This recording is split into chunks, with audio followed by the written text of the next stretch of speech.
Now it's time for the best of the bunch. Folks, now I grew up in South Bend, Indiana, which is not a small town per se. It's a university town. It has all of the modern conveniences. It has running water. It has electricity.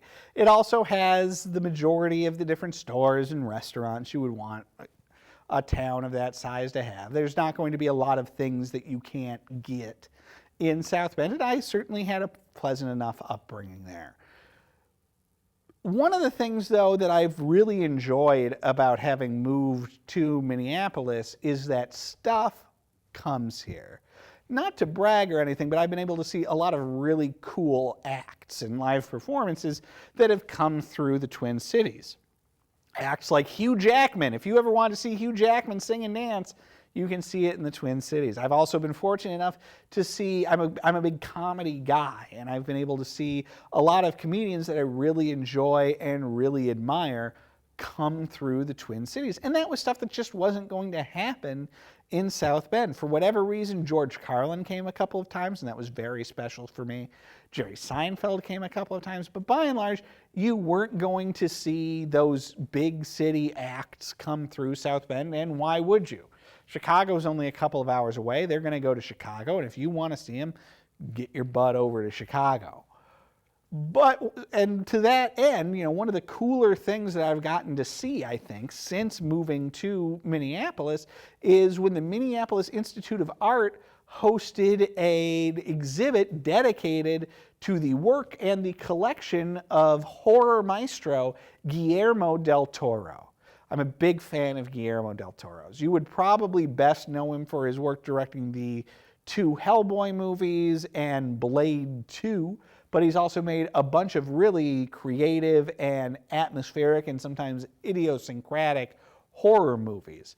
And this exhibit was a chance to go through and see some of the props and the costumes from those movies, as well as a bunch of other horror ephemera that Del Toro has collected over the years. It was a really cool thing, and it was really cool in no small part because, Minneapolis is no slouch, but how it got this exhibit when the only other places in the world that were going to get it were Los Angeles and I think Mexico City, that's a mystery to me. But I was very gratified to get to go see this stuff.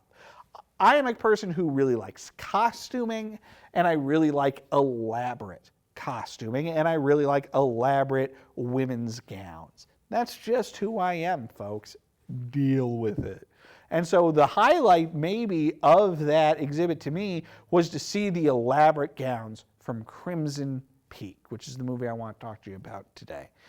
Crimson Peak is a supernatural gothic ghost story, and a superior one at that. It is a horror movie, but it is not a jump scare. Well, I think there are some jump scares in it, but it is not a truly terrifying horror movie. It is more on the lines of a romantic horror movie in the old sense of the word romantic. This is a hard name to say. Mia Wasikowska stars as a young woman whose mother died when she was young and now has the ability to see ghosts. And it's not Haley Joel Osment ghost seeing. These are some crazy, skeletal, creepy ghosts, Guillermo del Toro style. And they have been warning her from going to a place called Crimson Peak. Well, circumstances happen to put her in connection with Tom Hiddleston, with Loki. He plays a young rich man who sweeps Mia off of her feet, marries her, and moves her into Crimson Peak, where a wonderful dilapidated mansion of Dracula-style proportions, where Hiddleston and Mia live alongside Jessica Chastain, Hiddleston's sister, one of my favorite actresses, really channeling some Rebecca vibes here in playing the spinster sister who seems to be secretly controlling all of the goings-on. The ghosts are perhaps not central to the movie. They are in many ways the set dressing and the clues for me to figure out what's going on, all of which was very satisfying to me. It also helps that the mansion is built on a red clay deposit, so there's always this red clay seeping through everything and giving the affair a much bloodier look than it would otherwise have. This is a sort of movie that I don't think it's unfair to say they don't make anymore. When was the last time you saw a gothic ghost story like this? And Guillermo does a truly superior job here.